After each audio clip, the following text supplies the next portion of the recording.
Baik, bismillahirrahmanirrahim. Assalamualaikum warahmatullahi wabarakatuh. Alhamdulillahirrahmanirrahim. Teman-teman mahasiswa Universitas Muhammadiyah Mahakarya Aceh yang sangat saya banggakan.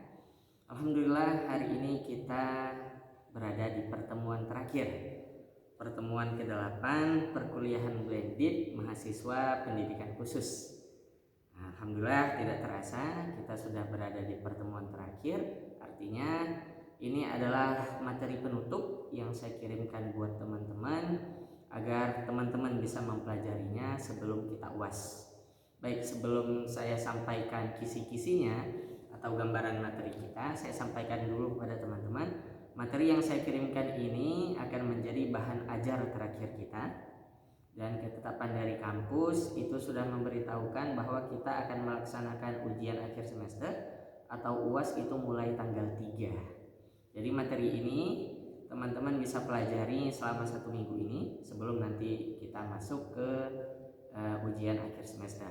Terkait dengan tata cara atau proses pelaksanaannya, insya Allah nanti akan saya kabari di grup kita, di grup Google Classroom kita. Baik teman-teman, di pertemuan terakhir ini kita akan membahas tentang tuntunan pengurusan jenazah di dalam Islam. Nah, walaupun masalah pengurusan jenazah ini hukumnya itu fardu kifayah, yang artinya ada sebagian orang yang mengerjakan, kita yang lain terbebas, tapi tetap bagi setiap muslim itu harus tahu tata caranya. Yang kita takutkan adalah ketika hukum fardu kifayah ini lantas kita pahami ada orang lain yang mengerjakan, qadarullah pada saat itu ada orang yang lain yang tidak bisa mengerjakan, maka kita nanti dampaknya kena semua dosanya.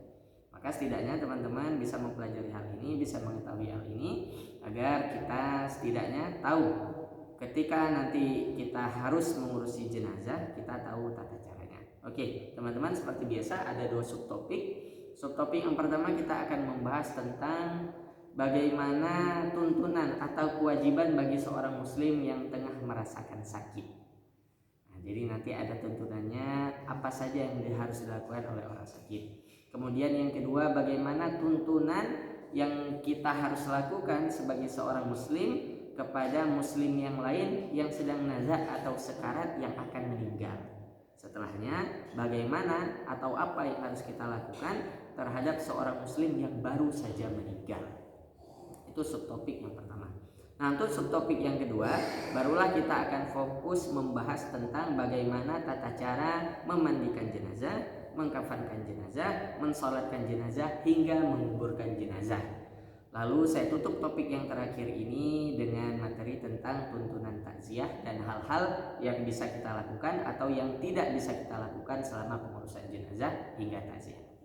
Baik teman-teman, di pertemuan ke-8 ini kita akan membahas tentang itu semua. Saya harap teman-teman bisa mempelajarinya dengan baik agar bisa dipraktekkan, karena pada dasarnya ilmu yang terbaik itu adalah ilmu yang berkah yang bisa kita praktekkan dalam kehidupan kita. Terima kasih teman-teman semuanya. Semoga semua materi yang kita sampaikan bisa menjadi tambahan wawasan dan pengetahuan bagi kita semuanya. Lebih dan kurangnya saya mohon maaf. Billahi fisabilil haq fastabiqul khairat. Lancar selalu kuliahnya, studinya sampai nanti selesai dengan nilai yang terbaik dan keberkahan ilmu yang terbaik pula. Assalamualaikum warahmatullahi wabarakatuh.